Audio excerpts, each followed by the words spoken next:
Golden State Media Concepts Fantasy Football Podcast is your one-stop shop for fantasy football news and advice. Can't decide on who to draft on the first round? Going gaga on how to line up your team. Got you covered. Traditional leagues, dynasty leagues, PPR leagues, IDP league, even daily fantasy football leagues. Join us as we break down all the questions of fantasy football. It's the Golden State Media Concepts Fantasy Football Podcast.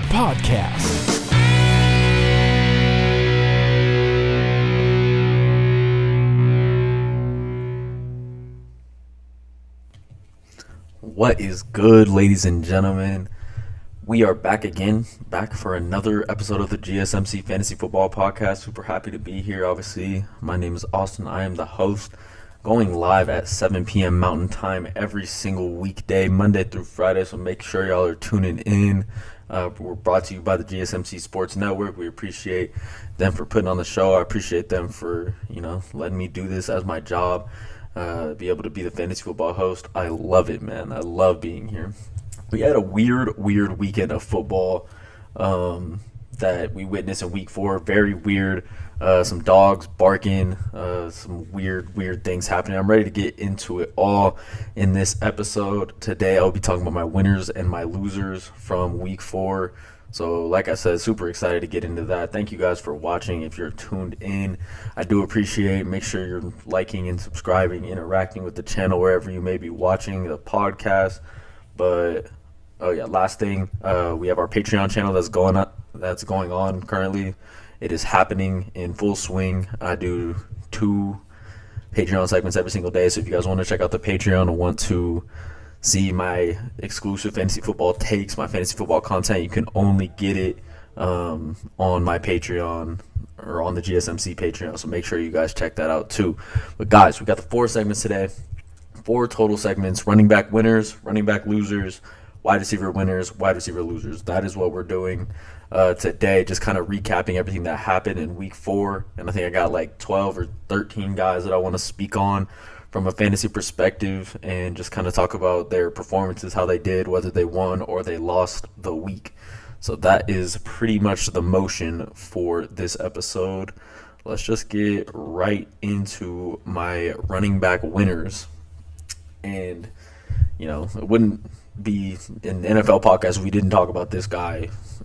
Christian McCaffrey had another day on Sunday, absolutely dominated the Arizona Cardinals. They had no clue what to do with this guy.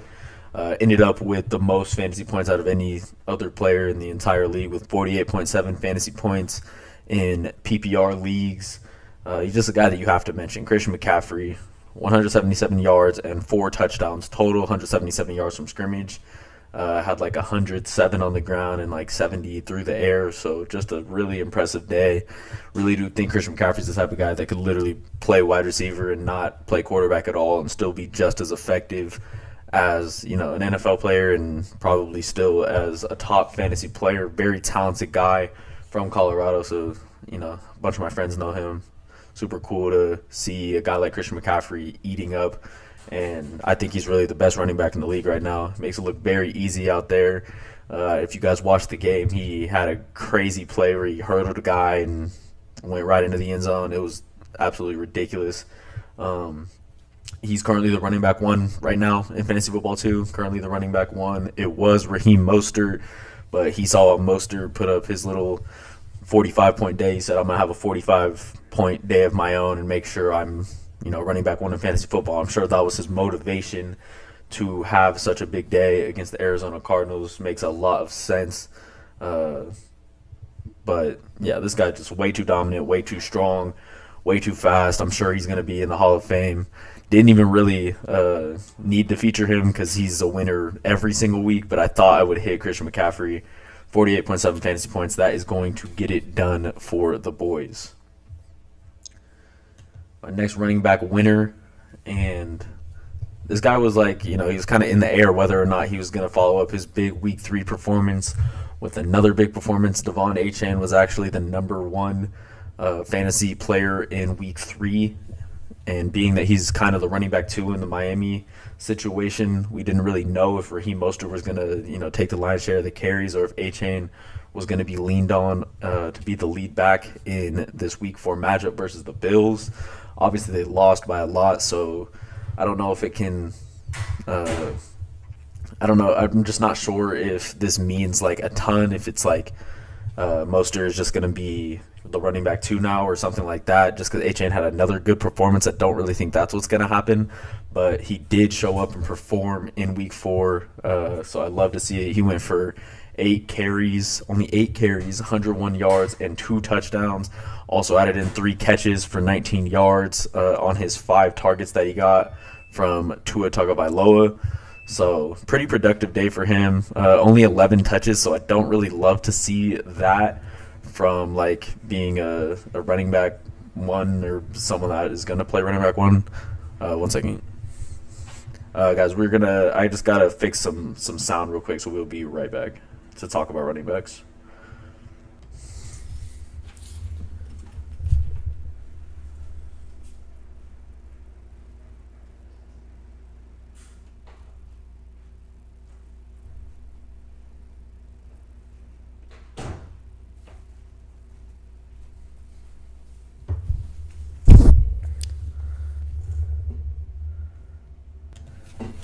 Okay, yeah. Talking about Devon Achane, very good player. This guy's like a 4.3 type speed type guy. Very, very fast. But like I said, only got 10 or 11 touches in this Week 4 matchup. So it's not like he's getting some like heavy type of volume in this really explosive offense that is bound to pop off at any time. He did, however, outrush Raheem Mostert and also outcarried him in this Week 4 matchup. So very cool to see. Those touchdowns did come early. He had a touchdown in the first quarter, and then he had a touchdown in the second quarter before the game was like, out of reach. So I'm happy that he wasn't just like getting garbage carries and like making the most of his garbage carries. He was actually like really in the game plan, and it seemed like Mike McDaniel does trust this rookie to get it done both in the rushing game and in the receiving game. So that's definitely cool. He was also getting that red zone work, the red zone nod over Mostert in Week 4 as well. So big things coming for Devon Achane. I'm sure he is he's a very unique running back. Just kind of like his running style and the way he goes about his business. He kind of like runs away from guys rather than like running right into them. And with that 4.3 speed, he's able to just run right through, guys who are slower than him. And he's even strong enough to get through like some arm tackles and even some, regular like hard straight up tackles. So very, very impressive. 4.4 speed type of running back, and those are the type of guys that I want to be investing in. I do have Devon Achane on my fantasy team, and he saved my life this week. I'm hoping that he'll continue this performance, throughout the next couple of weeks, and we'll see what happens with the Mostert times Achane situation. And Jeff Wilson's going to be back soon. Savon Ahmed was getting carries, so this is definitely like a committee running back group that we have, but Achane may be showing himself to be the number 1 and the guy who is, the most impressive athlete maybe in that backfield. So we'll see what happens. We shall see. Next dude I want to talk about, this guy's really, really good. He's been good for a long, long time, and this is Alvin Kamara. Definitely think he was technically a winner in Week 4, even though his team was not able to get it done versus the Buccaneers and the Bake Show coming in and, working them, honestly, at home. Very crazy. But, this guy, he was suspended for the fight in Vegas. He was fighting in Vegas, per usual, just kind of what happens. And I feel like when fantasy players or just like, especially running backs in general, when they come back from that like first day of playing after, sitting down for however long, I feel like they usually don't do that good and they don't like pop off and have a big day. But it was, kind of the opposite for Kamara. It's not like he did anything super crazy yardage wise, but ended up with 21.4 fantasy points, and that's because he had 13 receptions for 33 yards. That is a lot of receptions from your running back position, and we know him as probably the best receiving running back in the NFL before all of this stuff was happening with him. So it's not like weird or abnormal to see that from him, getting a bunch of catches out of the backfield. I expect Derek Carr to lean on this guy just because he is so good out of the backfield, but he also added in 11 rushes for 51 yards. So going to have a chance on most weeks to, at least have opportunity to score a touchdown, opportunity to definitely get some yards. They obviously want the ball in his hands. He touched it 24 times in his first week back off suspension, and just the absolute PPR nightmare. If he gets going like this, watch out, because Saints do have the easiest schedule in the entire league, and Kamara is definitely going to be the beneficiary of that happening. And just like in no time, we could definitely see Alvin Kamara pop up in that top 10 running backs, just like we had seen in prior years. Kamara also played 49 out of the 56 snaps on offense, so they were having injuries at running back with Jamal Williams, and then had to go with Tony Jones Jr., and he outsnapped him by like 4 times. So you don't got to worry about a lack of confidence with Alvin Kamara. It seems like he obviously knows the offense, he knows what's going on, and he's just ready to slot in and go. Very much taking over that running back 1 job with the Saints, no question. Pretty good offense, good personnel, and I think Carr's definitely going to just have to lean on this guy out of the backfield, because he is so good and so dangerous as a receiving back. This is the last guy we're going to talk about for this segment, and then we'll go into my running back losers so you guys can hear some bad news. I'm sure that's what you're dying to hear on this Monday night. And we're going to talk about David Montgomery is my last winner here. He obviously played on Thursday night against the Packers, had a really good game, and I think he might be the biggest winner of all of this week 4, with the 32 carries for 121 yards, 3 touchdowns, also added in 2 receptions for 20 yards. And that equated to 34.1 fantasy points. Definitely going to get it done. Obviously everybody's up in arms probably in the Jahmyr Gibbs realm, the people who are fantasy owners of Jahmyr Gibbs, because this dude is, out-touching him by 3 times in this week 4 matchup, and it just seems like they have more confidence with him over Gibbs running through the tackles and, taking the beating that someone's got to take as the running back in this Lions offense. As far as snaps go, he outsnapped Gibbs by 2 times with having 53 offensive snaps. Jahmyr Gibbs only had 28 offensive snaps, so technically not double, but very, very close, guys. Very close. Gibbs, 12 touches in week 4. Montgomery, 34. So definitely showing who their favorite running back is, guy who they think is giving them the best chance to win, and that is going to be David Montgomery for the foreseeable future, in my opinion. Coming up in my next segment, I'm going to talk about running back losers, and Jahmyr Gibbs is going to be, one of the losers that I have to talk about, because he is just losing snaps to this guy, and he's just a big beneficiary of a great offensive line too. Lions top 5 run block grade on offense, very talented offensive line with like 3 or 4 first rounders. And they create holes. They're just ready to go. David Montgomery is ready to run through any hole that is given to him. And, he's still running extremely hard, very explosive back. Really enjoy watching this guy play. I think if Montgomery is healthy, then it kind of just looks like it's going to be his offense, his job to lose as far as the running back situation goes. And I kind of think this is kind of shown improved the entire season with the 21 touches in week 1. Week 2, he even got 17 touches, more than Gibbs both of those games. He sat out in week 3, I think.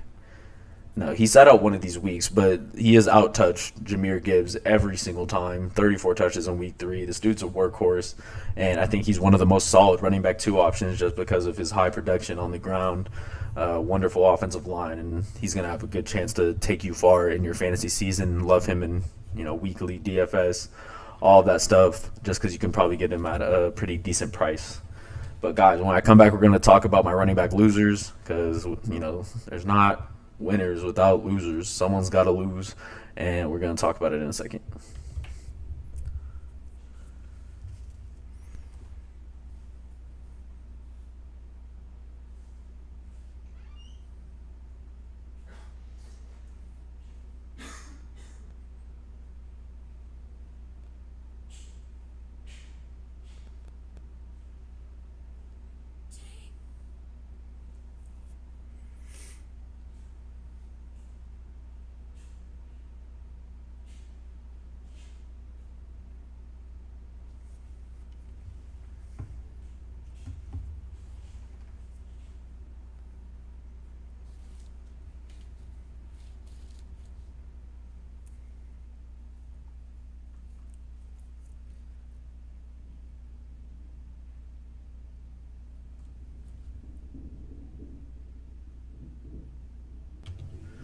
What's good, guys? No time to waste. No time to waste at all. So let's get right into my running back losers list.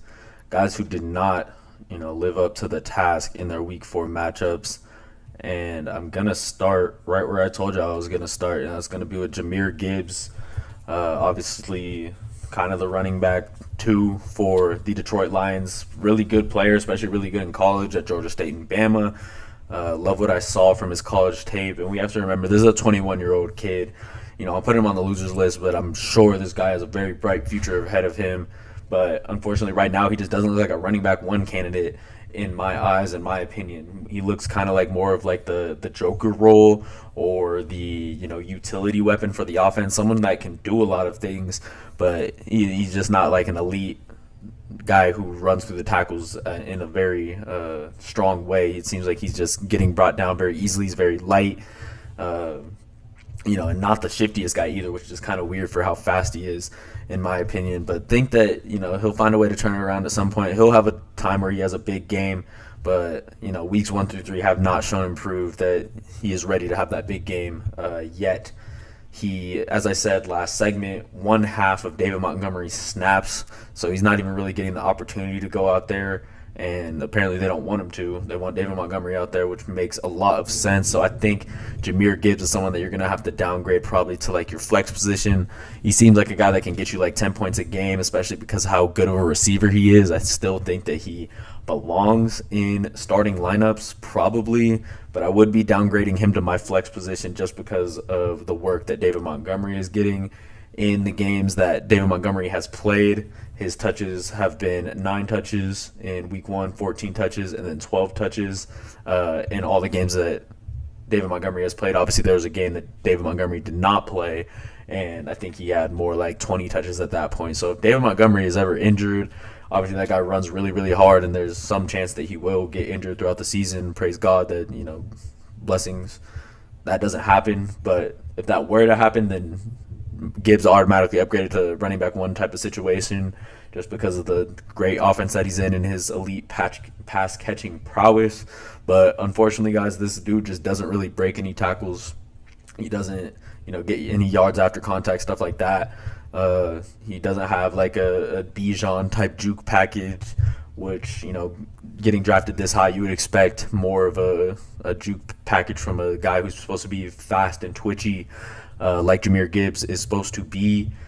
But it's just unfortunate to see he's also not very big and can't run through the tackles very efficiently. So I'm going to put Jahmyr Gibbs in my running back losers list.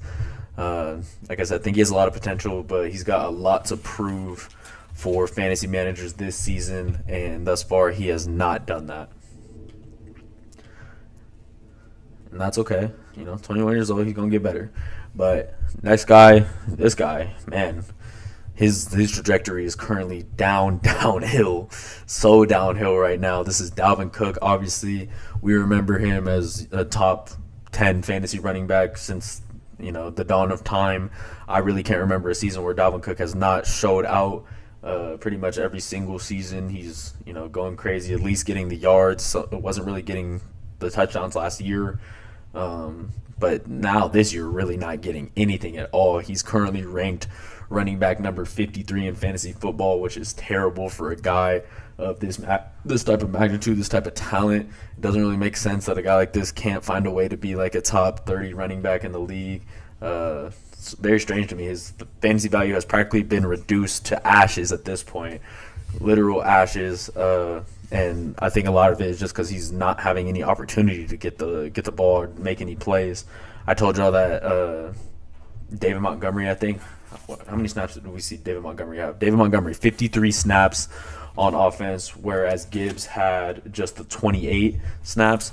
Dalvin Cook's not even kind of reaching that number in any way, not even the Jahmyr Gibbs type snap numbers. 17 snaps in week 2, 16 snaps in week 3, and then 15 snaps in week 4. So it's literally going down slowly.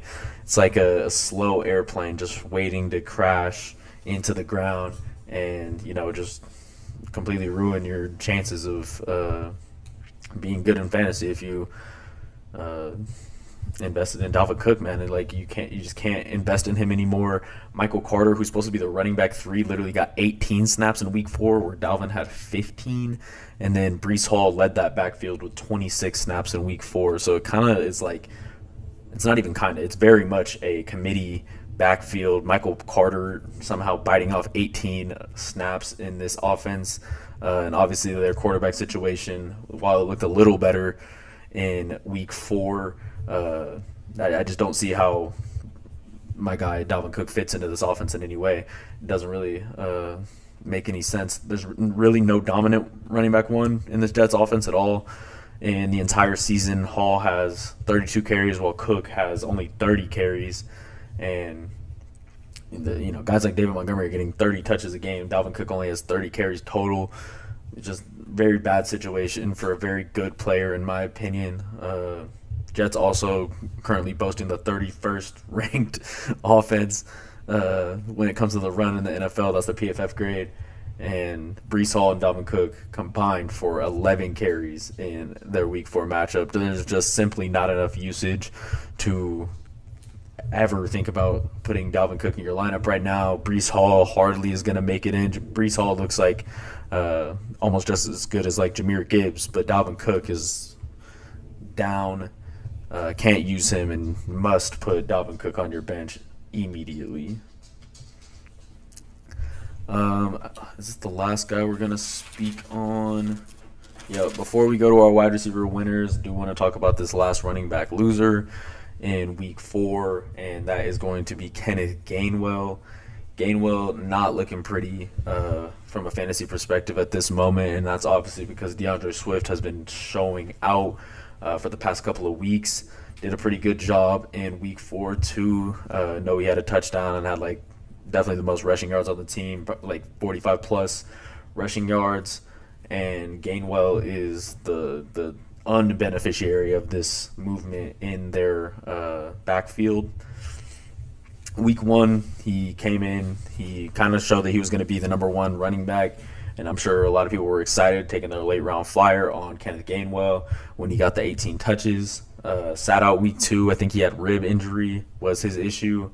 Came back week 3, even though DeAndre Swift had like 130 yards. They still wanted to get Gainwell the ball and got him 15 touches. Week 4 seems like he's kind of falling out of the game plan now, and that's definitely not a great fantasy sign for owners of Kenneth. And he only got 6 touches in his week 4 matchup, whereas DeAndre Swift got 18 touches total on their offense.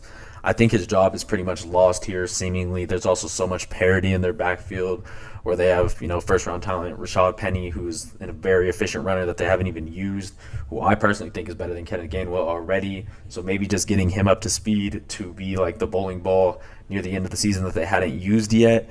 And they got Boston Scott, too. Obviously, we just don't know how Kenneth Gainwell now fits into this talented Eagles backfield, running behind a great offensive line, probably the most talented offensive line in the entire league. So we knew that some Eagles running back was going to be good for them, and thought it had a chance to be Gainwell. Turns out it's probably not going to be him, and it looks like Swift is going to be the guy.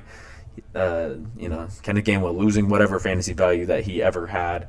So make sure to bench this guy, and I would consider him a loser in week 4 of NFL football. Guys, come back with me. When we come back, I'm going to be talking about my wide receiver winners, the guys who showed improved, that they're ready to step up to the plate and have big days. Got 3 guys that I want to talk to you guys about in winners, and then I think I got 3 more in losers. When I come back, we'll also give you a quick update of what's going on in the Seahawks-Giants game. So come back.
What's going on, guys? Hope y'all having a great day. Here to talk about some fantasy football, talking about my winners and losers still, and we have made it to the segment of wide receiver winners. Gotta talk about the winners first. Can't let the losers go first, and that's why they go second. Period. Talking about wide receiver winners, let's start off with this guy. Made him the thumbnail today because he had a massive day. In a spot where I think a lot of people thought that the Bills were going to fall off against a good Dolphins offense, and that's not what happened at all. Josh Allen took this game over with the help of Stephon Diggs, 3 touchdowns, and ran to the victory, man. 48-20 victory versus the Miami Dolphins. Very crazy game, in my opinion, but I think it just showed how dominant Stephon Diggs can be, even with limited production. He will make the most of his targets. Really good run after catch guy. I love Stephon Diggs, man. 36 fantasy points in week 4. Very big day. Went for 6 receptions, 120 yards, and 3 touchdowns in that game. Very massive day. He also had a very cool 55-yard catch and run where he flashed that 4.4 speed that he has. I feel like a lot of times we don't get to see Stephon Diggs just out in open field making plays. This guy's really fast, and it's kind of hidden. Obviously quick off the line, quick acceleration out of his routes, but he has, that home run track speed too and can take it all the way to the crib. And he definitely showed that in this week 4 matchup with the 3 touchdowns. That is a lot. He is currently wide receiver number 5 in fantasy football right now. Wide receiver number 5, and he's just liable to pop off any given Sunday at any time. Wonderful matchup for him. I was talking about in my best matchups how Stephon Diggs, I think, has the best chance to have a biggest day in the league this Sunday, and I didn't bet on him for whatever reason. I didn't put him in my best bets. Went 0 for 3 in my best bets on Sunday. Right now we have Geno Smith for 250 yards. Goodness gracious, I hope that happens. Just for my personal sake, it would be good for me, and that's why I need it. But going back to Stephon Diggs, man, very, very good player. He's definitely Josh Allen's favorite target, no question. He actually right now doubles every other wide receiver in targets on his team right now. He has 39, and then Gabe Davis is the next closest with only 18 targets. So that one is actually more than double. So obviously this is the main focal point of the offense. There shouldn't be too many games where Josh Allen isn't looking Stephon Diggs' way. He's a very talented guy. He does have 19-plus points in 3 of his 4 fantasy football games. So very important to note. This guy's going to be consistent. If you have a chance to trade for Stephon Diggs, I think that a lot of people are currently undervaluing him as a player. He literally has a superhuman throwing him the football.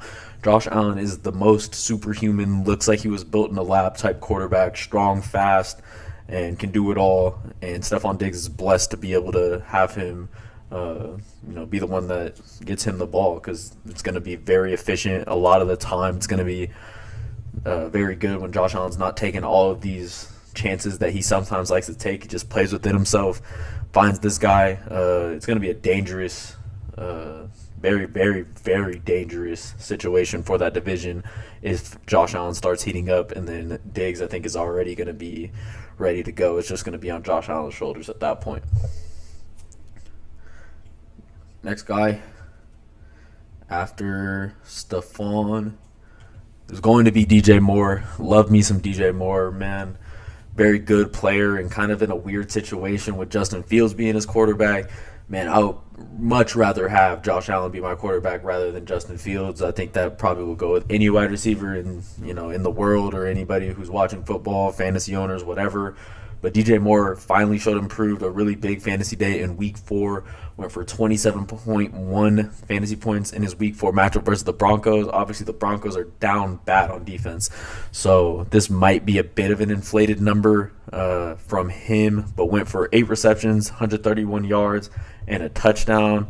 He had 9 targets in this game, so Justin Fields was looking at him a lot, which we love to see from a fantasy point of view, no question. This guy was so good last year and has really just never had a good quarterback situation where someone is willing to throw him the ball a lot, and someone who can actually place balls where he can get them, with this guy not being someone who has a massive catch radius, but a really good route runner, really, really fast too. and still a great wide receiver in my opinion. He currently leads the Bears in targets, he leads the Bears in receptions, and he also leads the Bears in yards right now, and it's pretty sizable for the yards and the receptions. I think Cole Kmet might have the same amount of targets, which is actually kind of crazy to me that, it's not more of a discrepancy just given the personnel on their team. They're not very talented at wide receiver by any means. Pretty thin group, and there's many reports with Chase Claypool on the trade block right now for nothing, probably like a 4th, 5th, or a 6th round pick, probably just one, and they're not really using him on offense. Obviously, Justin Fields can't get it to everybody, so DJ Moore is going to grab that top spot for this team. Love to see it. He's currently wide receiver number 13 in fantasy right now, and I like him to just continue get targets in this Bears offense. Obviously, Justin Fields was having a day before this absolute letdown of a comeback that the Broncos were able to accomplish. I think it was 28-3, like the Super Bowl. I think that's literally what it was. Came back 31-28. But I think it's just a great sign that DJ Moore is going to be able to continue and make more plays for this offense because they really, really need it. They really need it bad. Finally, my last wide receiver winner that I'm going to talk about in week 4 is going to be Garrett Wilson, currently listed as the wide receiver number 22 in fantasy football in PPR leagues. Still a very good player. If we remember, this is the Offensive Rookie of the Year, former Offensive Rookie of the Year, the current reigning one. But he was one of my losers last week. He was literally someone that ended up in my loser category for week 3, and I'm putting him in the winners category for week 4 because I like what we saw from him. I liked more what I saw from Zach Wilson as well. I think he had a way better day and just was trying to be himself. It's not like he has like a bad arm or anything, but a lot of times he just tries to make these unnecessary plays, and we really didn't see that. He almost pulled out a win against Pat Mahomes. Also saw a stat that Zach Wilson is the first quarterback to ever outperform Mahomes since college or something like that, so kind of impressive from him. Kind of hating on him the past couple weeks, but I think that we saw a little bit better performance, and Garrett Wilson was able to kind of more or less have a decent day. Went for 9 receptions, 60 yards, totaled out to 15 fantasy points, and that's better than what we've been seeing from Garrett Wilson. So I'll take it, man. I will absolutely take it. I'm really putting him in this winner's situation because of the 14 targets that he had. Just very intent on getting this guy the ball. 14 targets does not lie, and it's obvious Robert Saleh and Zach Wilson knew that this guy needed to get the ball in the offense. Breece Hall and Dalvin Cook, who are probably just as talented, if not more talented than this guy, are just simply not getting the ball. So this is who they're looking to run their offense through, and that is great for fantasy managers like me that have Garrett Wilson. I love to see it. But the Wilson to Wilson connection is growing stronger. It's kind of been strong throughout last season and into this season. I think you can expect around the 10 target numbers for Garrett Wilson going forward. Obviously, they're relying on him heavy with not being able to get production from a guy like Dalvin Cook or really Breece Hall. And Zach Wilson doesn't even have his own receivers in this offense. He literally just has a bunch of guys who are assigned to him that were supposed to be Aaron Rodgers guys, with Randall Cobb and Allen Lazard being the wide receiver 2 and wide receiver 3. It's not like they're bad or anything, but it just doesn't seem like Zach Wilson has that chemistry with them yet, and just like kind of knows what they're going to do on, whatever route. You guys have to realize like how intricate these offensive playbooks are and how many things there is to know. Obviously, the quarterback's responsibility to know everything that's going on, but it sometimes just takes a bit of time for that chemistry to actually click between wide receiver to quarterback, and I think that's a bit of what we're seeing with this struggling Jets offense. But I love Garrett Wilson. Big red zone threat. He has a crazy catch radius. He is not even like that big or anything, but just a natural receiver. It seems like he was born to do this stuff, and he's the focal point of the Jets offense and the biggest contributor. So I got to put him as a winner for week 4, guys. When I come back with me, we're going to talk about my last segment, wide receiver losers, and we definitely got some impressive or non-impressive losers, but definitely some good names on my losers list. So come back with me for that.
Oh no, ladies and gentlemen, injury update. Geno Smith, questionable to return with the knee injury. Looks like they're up 14-3. We're not expecting a lot from this Giants offense anyway, and I'm sure that Drew Lock can probably get this job done. But we got Geno Smith, who I put in my best bets.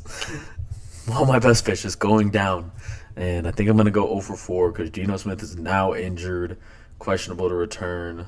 Very sad and very upset about that. That is unfortunate. Let's talk about my wide receiver losers for week 4. Guys that we need to touch on to be aware of, whether it's injury, whether it's just bad play, what have you. Guys that we need to talk about. And the first guy that we're going to talk about here is T. Higgins. T. Higgins, a guy who's probably a wide receiver, the top 10 wide receiver in the entire league, just based off talent. In my opinion, Burrow's got two dangerous weapons with Jamar Chase and T. Higgins out there, and they just can't find a way to get it done. Week 4, put up another really, really bad performance, 3.9 fantasy points. Absolutely awful. This guy's just way more talented than this, and we need to see more from T. Higgins. Currently ranked as wide receiver number 50 in PPR fantasy leagues, and we saw one good week from him. He had one good week in week 2, put up 28.9 fantasy points, and I think all the T. Higgins managers who drafted him in the 2nd or 3rd round, like I saw him get drafted in my leagues, in that week 2 matchup, popped off for 28.9 fantasy points, 8 receptions for 89 yards, and 2 touchdowns, and everybody was like, oh, he's back, this guy. he's back in our good graces. I can start him comfortably, and he's going to get 8-ish targets per game. He is pretty much getting those type of targets, but he just cannot seem to put the receptions and the yards together at this point. Week 3 came back after that big performance, 2 receptions for 21 yards, 4 fantasy points. Week 4 after that seems, unmotivated to, do more for his offense, and went for 2 receptions for 19 yards, 3.9 fantasy points. We also have to remember in week 1 he had a terrible performance too. So he has just been a loser pretty much every single week this far into the season. Week 1, 0 receptions, 0 yards on 8 targets. So even when he is getting the targets, he's just not able to convert. And we don't know if it's a Joe Burrow issue or a T. Higgins issue, but it's just not looking good for T. Higgins at the moment. To add insult to injury, literally insult to injury, he suffered a fractured rib on Sunday during the game. So just even more getting stacked on top of it, on top of his bad performance. But currently, a press release did come out and said that he is expected to play versus the Cardinals in their next matchup. So interesting. At least, he's not going to sit down or anything. But we don't even know if we want him in our starting lineup at this point, after all of the bad performances. Unfortunately, just like Jamar Chase, I think this is a guy that you have to lean on. If you have him, you have to start him. You can try to get rid of him or trade him, but he's just too talented of a guy, and he showed improved in that Week 2 matchup with the 28 fantasy points that he has the potential to do this on a week-to-week basis and actually make a contribution for your team. But that is just not happened 3 out of the 4 weeks. Don't know if we can blame just unluckiness or a weird connection, but this Higgins to Burrow connection is no good so far through multiple games of the season. Went without a touchdown in every single week except the other 1 week where he went for the 28 fantasy points. And this Bengals offense has went 2 whole games without a touchdown in so far throughout the NFL season. Week 1, 3 total points in their loss, and then week 4, 3 total points in another loss. So Joe Burrow's got to get it together. I think he only threw for like 160 yards in this game, which is terrible for him. He's like a 250 plus yards or better type quarterback, and he just seems like that he's forgetting about T. Higgins, that T. Higgins is an elite weapon that he can use. So I'm going to blame it more on being a Burrow problem rather than a T. Higgins problem, but they both got to get it together. This guy had an even worse day than T. Higgins, if that's at all possible. And y'all know, if you're watching this channel, it's the Deebo Samuel channel. I love Deebo Samuel and just think he's an elite weapon in the NFL. This week had a really crazy game, 0 receptions for 0 yards on 0 targets. Also added in 3 carries for 6 yards, but definitely not going to get it done. Finished with 0.6 fantasy points for my team in a 35-16 win versus the Arizona Cardinals. Eek. 0 receptions for 0 yards, 0 targets, and only touched the ball 3 times. Seems like Deebo was struggling out there. Played a lot of the snaps too, so it was weird to see that he was kind of just like the decoy out there throughout the entire game. Brock Purdy threw for 283 yards in this game and didn't even find DK did not find Deebo Samuel 1 time.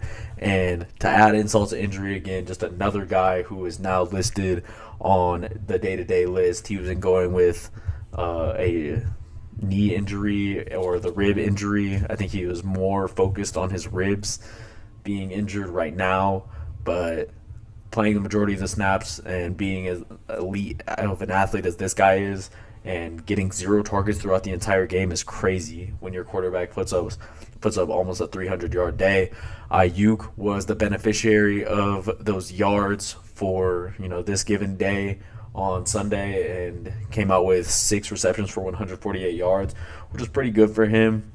Obviously, it's shown improved the last couple of games when Ayuk was healthy. Obviously, I think he missed at least 1 game, but it's either going to be Ayuk or Samuel. Doesn't seem like it's really like a both of them type of day, just kind of depending on where the defense is going to lie and how they're going to play their guys. Obviously, so many talented wide receivers and pass catchers in this offense that they can pretty much go wherever they want. They really don't need to use Deebo Samuel every single game, but I think it would behoove them to use him. He's a very good player, and that did not happen in Week 4. I would definitely be monitoring his injury status if he's a player on your team throughout the week. My injury report will come out probably Wednesday, if not tomorrow, so I'll make sure to keep y'all updated. But I think more because of the ribs was this lack of performance. Monday he didn't even show up to practice. Neither did Ayuk, which was kind of strange. But, we'll just see what happens. We got to monitor Deebo Samuel. I think he's still a very talented player, and he is going to end up as a fantasy loser for Week 4. Finally, before we wrap up, ladies and gentlemen, we're going to talk about a guy that you pretty much cannot put in your lineups, even though he's part of one of the best offenses in the entire league. And I'm talking about Sky Moore, wide receiver, Kansas City Chiefs, someone who gets on the field a ton, but just like Deebo, put up 0 receptions, 0 yards on 2 targets. He also added in 2 rushes for 11 yards, so I guess he had like a little 10-yard carry. But that's not going to be enough for us fantasy managers. We need more, right? Super weird, though. People thought that Sky Moore was just going to come in and grab that wide receiver 2 spot for the Chiefs. Obviously, behind Travis Kelce, he would have been the next guy up to, perform in this really good offense where Mahomes is seemingly able to create magic out of, his hands and, do a lot for this team. And Sky Moore just hasn't been a part of the game plan, unfortunately. He had one decent week in Week 2 for fantasy football, putting up 13 fantasy points. So at least he has one good week to show us. But since then, 4.2 points in Week 3 and then followed up with 1.9 points in Week 4. Just doesn't really seem to be a focal point in this offense, even though he's in there. He's getting a ton of snaps, really decent snap count in Weeks 1 through 4 every single week, like 40-plus snaps, which when you think about it, the quarterback's only going to take like 60-ish snaps. Is like 120 snaps in the game. So he's playing like 3/4 of these offensive snaps and still can't find a way to create any production in the fantasy realm. So I think he's a guy that we're going to have to start looking away from. If I were to be looking at anybody else besides Kelce in this Chiefs offense, I guess now it would be like a guy like Rashee Rice. But even he's a long shot. He just looks a little bit better, a little bit stronger, able to box defenders out and make catches. But right now, Sky Moore is not getting it done in any way. Sorry about that. But guys, we're wrapping up here.